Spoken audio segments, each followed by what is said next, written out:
So most of the listeners here are going to know, like, what do we mean by a security? So in this space, if you're creating new digital tokens that are transferred among people via blockchain, one of the big things at the outset, folks, is that you have to determine, your team or whoever, like, are we going to say that this is a security or not? Or do we think it is? Go get legal opinions and whatnot, depending on what the attributes are. Because if it is a security, like if it, you do the Howey test or whatever, then there's all sorts of SEC regulations that come along with that. And so other things equal, you wouldn't want it to be a security because it's easier for you to go ahead and bring it to market and to run your business. Exactly. Like there's so many rules in place of like who can hold them. You have to go through a KYC process. You have to be an accredited investor, perhaps. A lot of more rules in place that would really kind of make the stablecoin just not work very well and not be necessary and not get adopted. So again, folks, the idea is if you are issuing tokens that are supposed to be to maintain their value with the US dollar for, so one of them trades at $1 is supposed to be the parity price. How are you going to maintain that? Well, you got to be able to redeem it so people can turn the tokens back in to get dollars.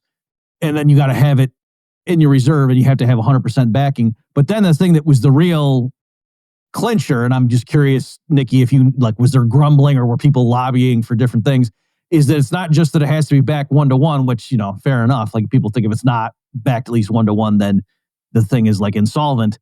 But beyond that was that the type of assets that would qualify for the reserves is pretty restricted. So it's like US currency and coins, like Federal Reserve, like actual $100 bills or something, right, or money at an insured depository institution, like you got your checking account at Citibank or something like that could count, and treasuries, but even I think there was 93 days of maturity or less, right? So we're talking T-bills. We're not even talking, treasury notes or money market mutual funds that consist of assets like the ones we just said. Again, that is pretty much it.